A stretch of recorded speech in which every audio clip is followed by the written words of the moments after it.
Hello everyone, I'm Maryam and I'm super excited to be here as the May 2019 Altenew Guest Designer.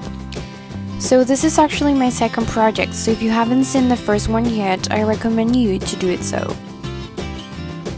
Okay, so this time I decided to create a very simple card. I started with an 18.5 by 11 white cardstock, cut it in half, and then fold one of the pieces in half, so I ended up with a 5.5 by 4.25 card.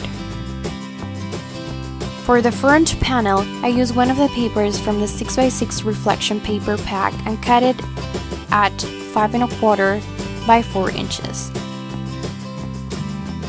To embellish my card, I fussy cut a bunch of watercolor flowers from one of the papers, added some origami wood veneer birds, and some clear sequins. For the sentiment of the card, I used one of the phrases from the Delicate Flower Bed stamp set that says, "Smile, it looks good on you." I hope you guys like this project, and remember that if you have any questions, just leave them in the comments below. Thank you for watching, and I hope you have a wonderful day.